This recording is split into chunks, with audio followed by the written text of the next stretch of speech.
I turned down a six-figure job offer just to stay close to her. But when I saw 2 wine glasses in our sink, I realized one wasn't mine. Before watching the video, please tell us in the comments, which country are you watching from? My name is Ethan Ward, and I am 35 years old. I believed love was built on trust, that home meant safety, that honesty was simple. But sometimes, love blinds you so deeply that by the time you see the truth, it's already standing in your kitchen. Every morning used to start the same. Lily and I would share coffee by the window, talk about her day, and laugh about little things that didn't matter. We were married 5 years, and though we weren't rich, we were content.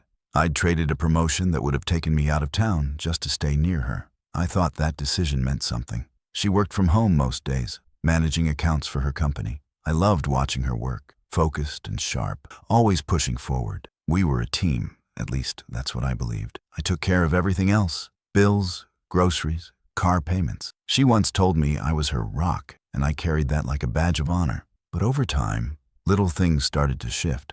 She started sleeping in more, missing our morning coffees. Her laughter, the sound that once grounded me, began to fade.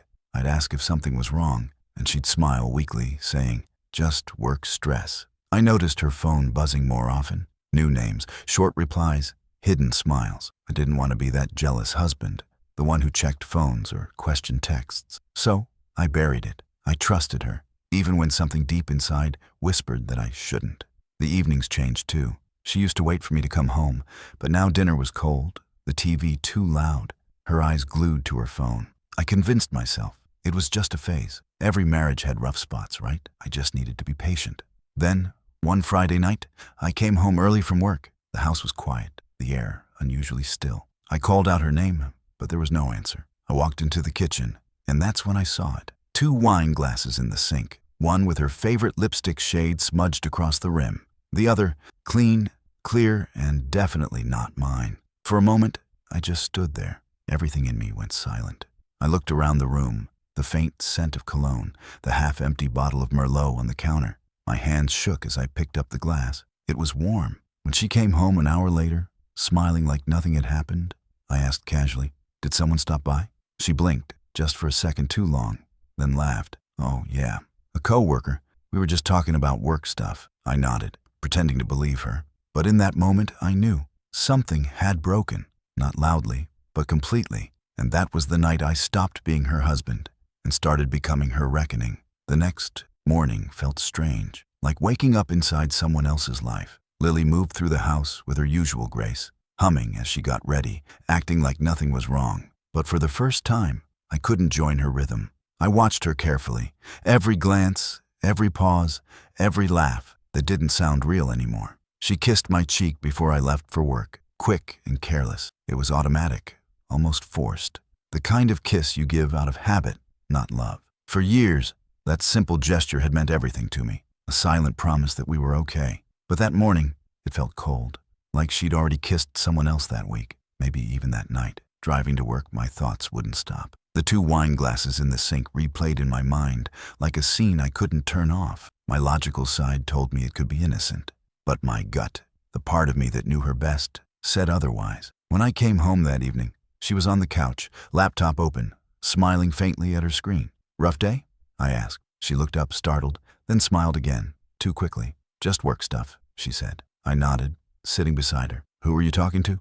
I asked casually. "Oh, just my boss." Her tone was light, but her hands trembled when she closed the laptop. That was the first time I noticed it. Fear behind her eyes. Not guilt, not sadness. Fear, like she already knew the truth was catching up. Over the next few days, she grew distant. Her phone never left her side. She turned off notifications, changed her passcode, and started sleeping with it under her pillow. I stayed quiet, pretending not to notice, but every detail carved deeper into me. On Wednesday night, she forgot her phone on the kitchen counter while showering. I didn't touch it. I just stared at it, wondering how something so small could hold the answers to everything I didn't want to know. When she came back, she grabbed it quickly, smiling nervously. "You're quiet tonight," she said. I smiled back, just tired. But I wasn't tired. I was studying her, watching how she'd laugh at invisible messages, how her fingers hovered over the keyboard longer than necessary. The woman I married, the one who once couldn't go a day without hugging me, now avoided my touch like it burned her. That Sunday morning, she left early, saying she had to meet a client. She forgot to kiss me goodbye. I stood by the window, watching her drive away, and I realized something simple and painful. Love doesn't disappear in one moment. It fades slowly, one lie at a time, until all that's left is a stranger wearing a familiar smile. And I was living with that stranger now. That Tuesday night started like any other. I finished work early, stopped to grab her favorite takeout, and drove home, trying to pretend everything was normal. I told myself maybe I was overthinking. Maybe marriage just changes over time. Maybe I was the problem. But when I opened the front door, I knew I wasn't wrong. The lights were dim, soft music playing from the speaker, not the playlist we usually listen to, but something smooth and unfamiliar. I stepped inside quietly, the scent of perfume and wine mixing in the air. For a second, I thought she was still home. But then I noticed her shoes were missing, her coat was gone, and the faint echo of a door closing still lingered in my ears. I walked into the kitchen, still holding the takeout bag, and there it was, the scene I'll never forget. 2 wine glasses in the sink, one half full, the other nearly empty. Hers had the same red lipstick stain I'd noticed days earlier. The other untouched by me, but not by someone else. Next to them sat the open bottle of wine we'd been saving for our anniversary, the one she said she wanted to share. On a special night. I guess that night came early. My hand tightened around the paper bag. I could almost hear her laughter echoing in the room, the one she reserved for someone she wanted to impress. I checked the trash can. 2 plates, cleaned too quickly, wiped of any trace. She was smart, I'll give her that, but not careful enough. When she came home later, pretending nothing had happened, I played along. She smiled, pretending surprise when she saw the takeout on the table. "Oh, you didn't have to," she said, setting her purse down. I smiled back, my voice calm. "I figured we could have dinner together. You must be hungry." Her eyes darted toward the sink for half a second, just enough to confirm everything. She laughed softly. "Oh, yeah, I had a friend stop by. We shared a drink." Her tone was casual, too casual, and that's how I knew she was lying. I didn't ask who the friend was. I didn't need to. I nodded, handing her the food. "You should have saved me a glass," I said lightly. She smiled again, relieved I wasn't angry. "Next time," she said. But there wouldn't be a next time. Not for her. That night, I lay in bed next to her, staring at the ceiling, listening to her steady breathing. The same woman who used to hold me close now slept like nothing had happened. Like the truth wasn't sitting in my chest like a loaded gun. And I realized something painful and clear. Love doesn't blind you. It delays your vision just long enough for betrayal to finish its work. What would you do if someone you loved betrayed you like this? Comment below. From that night on, I became a ghost in my own home. Silent, watchful, calculating. Every move she made became a clue. Every word a thread I could pull. Lily thought she was clever, that her lies were invisible. But when you've shared a life with someone, you can feel the shift, the tiny cracks forming under the weight of deceit. I began to notice the details. Her perfume changed. She'd never worn something that strong before. Her clothes were different, tighter, flashier, chosen with care for someone's attention. The woman who once spent weekends in pajamas now spent hours perfecting her makeup just to run errands. She was painting herself for someone else. I started checking her calendar, something I'd never done before. The meetings she claimed to attend didn't exist. Her company didn't host after-hours networking events every Wednesday. I called once, pretending to ask about her availability, and HR confirmed it. "Oh, no evening meetings this week," they said casually. My heart sank, but my resolve hardened.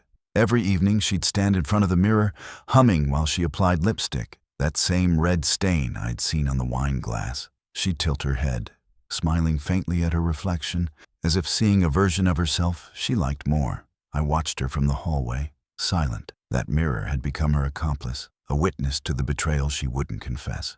At night, when she thought I was asleep, I'd hear her whispering in the kitchen, soft giggles, muffled voices through her phone speaker. Sometimes she'd slip outside saying she needed air, but I could hear the faint hum of a car idling at the curb. Still, I didn't confront her. I needed more than suspicion. I needed truth that couldn't be denied. Proof so undeniable that even she couldn't twist her way out of it.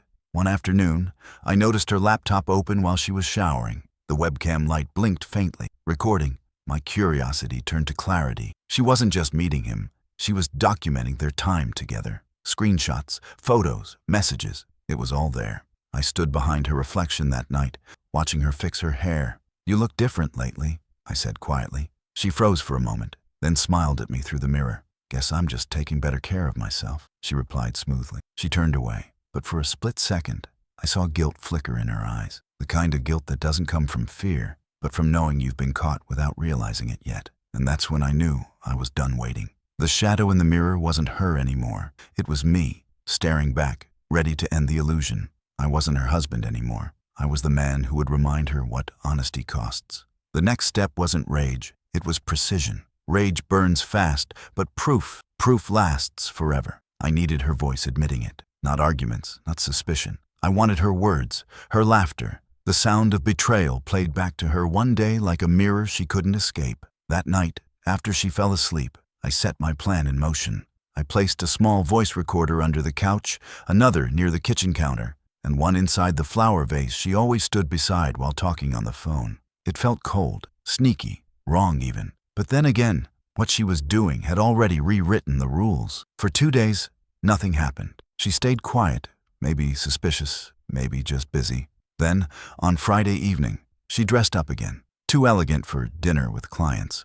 The air between us was brittle. "You look nice," I said. She smiled quickly, almost nervously. "Just a quick dinner, don't wait up." When the door closed behind her, I sat in the dark, listening to the clock tick. Hours later, she returned, heels clicking softly across the floor, giggling into her phone. "You're terrible," she whispered. "I can't stop thinking about you." My fists clenched, but I didn't move. She walked right past the recorder, her voice captured perfectly. Every word, every breath, every confession. The next morning, while she was out shopping, I played the recording back through headphones. It started with silence, then the unmistakable sound of her laughter. "You make me feel alive," she said softly. His voice followed, low and confident. "You deserve better than him, Lily." Then came the part that shattered whatever was left of my denial. She whispered, "He'll never know. He's too trusting." I didn't move for a long time, just sat there, staring at nothing. That sentence looped in my head until anger started to steady my heartbeat. I copied the recordings, backed them up, labeled the files by date. Each one became another nail in the coffin of the person I thought she was. That evening, she came home and kissed my cheek. I smiled, calm, composed. "How was your dinner?"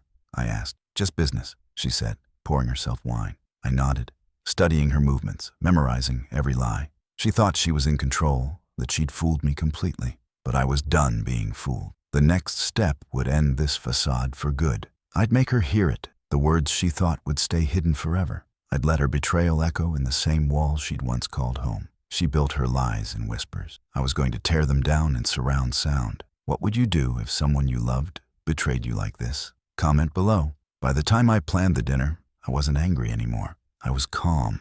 The kind of calm that only comes when pain burns itself out and leaves behind something sharper. She had no idea that her lies had already written her confession. I made it simple. A Friday evening, the same day she'd usually rush out for her business dinners, I told her I wanted to cook for her, that I missed us. She smiled, almost relieved, like she thought I was finally moving past my jealous phase. I let her believe it. Sometimes, pretending is part of revenge. I spent the day preparing everything. Her favorite pasta, the good wine, the same brand from the night of the 2 glasses. I cleaned the table, dimmed the lights, set the scene. It wasn't a dinner for love. It was a dinner for truth. When she walked in that evening, she looked surprised. "You did all this?" she asked, setting her purse down. "For you," I said softly. "I figured we needed a night together." She smiled, touched my hand, and for a split second, I saw the woman I'd fallen in love with, or maybe just the act she'd perfected. We ate, we talked. She laughed more than she had in months. I even poured her a second glass of wine. "Feels like old times," she said warmly. I nodded. "Yeah," I replied. "Almost." When the plates were cleared, I reached for my phone on the table. She didn't notice at first, still smiling. Then I tapped the screen, and the sound filled the room, her voice. "You make me feel alive," she said through the speaker. The room froze. The color drained from her face. Then came his voice. "You deserve better than him, Lily." Her glass slipped, wine spilling across the table like blood. She stammered, What is this?" I stared at her, silent, letting the recording play on. Her laughter filled the space again, this time cold and haunting. "He'll never know," she whispered from the speaker. When it ended, I spoke quietly. "You were right. I didn't know, but now I do." She covered her face, tears falling, words spilling like broken glass. "It didn't mean anything, Ethan. I was confused. He took advantage." "Stop," I said firmly. "You weren't confused. You were careful until you got caught." She begged, reaching for my hand, but I pulled away. "Do you even know what you've done to me?" I asked. "I gave up my career to build this life with you. and you destroyed it for a few cheap compliments. Silence filled the room. She couldn't look at me. The woman who once laughed at my every joke now couldn't find a single word to save herself. I stood up, walked to the door, and looked back once. "Dinner's over, Lily," I said quietly. "So are we." And as I stepped outside, I realized revenge doesn't always roar. Sometimes it whispers checkmate. If you were in my place, would you forgive or walk away? Tell me in comments. The day after that dinner, the silence in the house was unbearable. She didn't try to speak at first. She just sat on the couch, staring at the table where her world had collapsed. The empty wine glasses from last night still sat there, mocking her. When she finally spoke, her voice was barely a whisper. "Ethan, I made a mistake." I laughed quietly, not cruelly, just tired. "A mistake?" I said. "For how long? A month? A year? How many mistakes did it take before you stopped calling it love?" She tried to reach for me, but I stepped back. "Please, I can explain," she said, her voice trembling. "You don't need to," I replied. "You already did. Every message, every laugh, every lie, they explained everything." Tears started falling, and for a moment, I almost felt sorry for her. But then I remembered every night I sat alone while she told me she was working late. I remembered the wine glasses, the perfume, the laughter she used to save for someone else. The next few days were chaos. Her affair spread through whispers faster than she could control. She tried to stop it, but people always talk, especially when guilt tries to hide. The man she cheated with married. His wife found out too. Both of them lost their jobs when the company learned about their business meetings. She begged me not to tell anyone else, to protect what little dignity she had left. I didn't have to say a word. The truth had already done the work for me. That's the thing about secrets. Once they surface, they drag everything else down with them. At home, she tried to act like things could go back to normal. Cooking dinner, cleaning, pretending life hadn't shattered. But every plate she set on the table felt like an apology too late. Every look she gave me was filled with regret and fear. One evening, I came home to find her packing a suitcase. "Maybe we both need time apart," she said softly. I watched her zip the bag and realized something. I didn't hate her anymore. I didn't love her either. What I felt was emptiness, the kind that comes when the storm has already destroyed everything, and all that's left is silence. "You're right," I said quietly. "We do need time apart, except my time starts now." I walked out, leaving her standing in the doorway, suitcase in hand, face pale and lost. For years, she was the center of my world. Now, she was just another stranger I used to love. And as the door closed behind me, I felt lighter, not happy, but free. Sometimes, walking away isn't weakness. It's the final act of strength after surviving the worst someone could do to you. It's strange how peace doesn't come with fireworks or applause. It comes quietly, like morning light after a long storm. Months had passed since I left Lily. The pain had faded, replaced by something steadier, clarity. For the first time in years, I woke up without that weight on my chest. I rented a small apartment by the edge of town. Nothing fancy, just a place that was mine. Every corner felt like freedom. No lies hiding in the walls, no ghost of laughter that didn't belong to me, just silence. The good kind this time. I started rebuilding from scratch, piece by piece. Work became therapy. Late nights didn't feel lonely anymore. They felt earned. Sometimes I'd catch myself remembering her, not with anger, but with distance, like watching an old movie you once loved, realizing the ending was never as good as you remembered. I didn't hate her.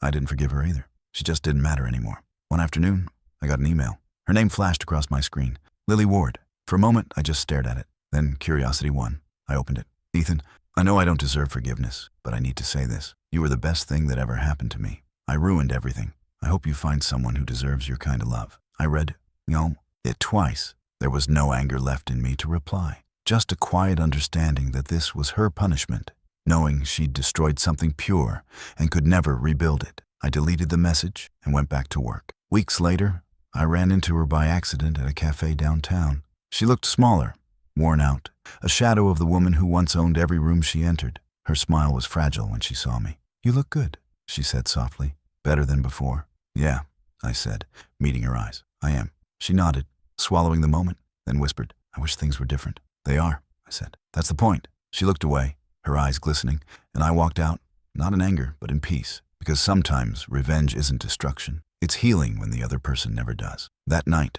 I sat on my balcony, watching the city lights flicker. I thought about everything, the love, the lies, the fall, the freedom, and I realized something powerful. What she broke wasn't my heart, it was my illusion. The man I'd become wasn't a victim. He was proof that surviving betrayal can build something stronger than revenge, self-respect. And as the stars came out, I raised my glass to the quiet truth of it all. The past was gone, but I was still here, unbroken. This is how my wife betrayed me. Should I forgive or move on? Tell me in comments. If this story hit something deep inside you, don't forget to like, share, and subscribe. Because sometimes real stories hurt, but they also heal.